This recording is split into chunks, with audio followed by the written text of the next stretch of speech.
A single mom who had COVID received news late Monday that her application for rental relief was finally approved. Unfortunately, the approval notice came too late because in mid-August, Kimberly Bolivar was evicted because she couldn't pay her rent. She couldn't work because of the virus. In this follow-up report, Ms. Bolivar tells WAT6 News Side consumer reporter Don Dare the relief money will go to her landlord, but she's still out of a home, Don.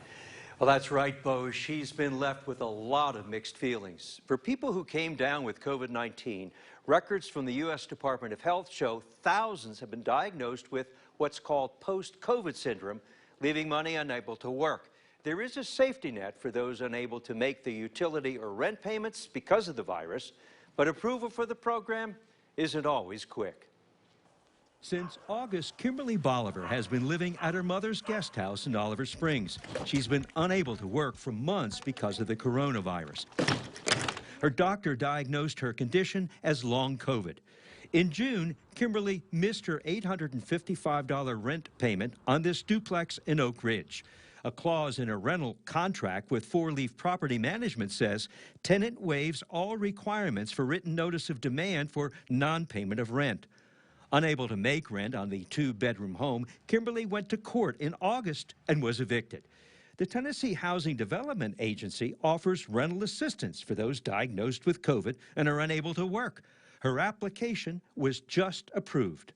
They said that I'm conditionally approved for the COVID-19 rent relief and that they'll be sending me a check for the months of rent past owed arrears to the previous landlord. A payment of $2,907 will be sent to Four Leaf Property. While Kimberly is grateful for COVID relief approval from the state, she's left with bitter feelings. If the landlord would have chosen to participate in the COVID-19 program, this all could have been avoided. No one would have had to suffer. There wouldn't have had to be court. There wouldn't have had to be something on my permanent record for an eviction. This all could have been avoided. And they absolutely chose not to participate at all. As we reported 2 days ago, Ms. Bolivar, a single mom with a teenage son, came down with COVID in February. She went back to work and made it through mid-May, but couldn't pay her rent in June. I got tired very easily. It was hard to get through the day, and I had to call in fairly often because I would have this flu-like illness. Because of all of this, you were fired. Yes. You applied for unemployment. I did. What happened? I was denied because, well, for two reasons. One, for my inability to be ready, willing, and able to look for work. Also for not completing weekly job searches. Like Kimberly, Kenetha Tadlock, another long-haul COVID survivor, was unable to work due to her health. Ms. Tadlock's symptoms, fatigue, insomnia, anxiety, were much like Kimberly's, and they had the same diagnosis, post-COVID syndrome. It took a year, but Ms. Tadlock was finally approved for Social Security disability. As of right now, I'm the first one to receive disability for COVID-19.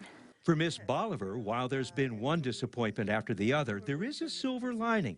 Due to her bad health, she's been told her application for Social Security disability is under review. It would make all the difference. It would allow me to be self-sufficient. It would allow me to have at least a little dignity. It would allow me to try to provide and have a home and not be unsure of what's happening. You know, to be secure, to be planted is a dream. For Kimberly to realize her dream of security and a place to stay, she's hoping to have the eviction from her court record erased.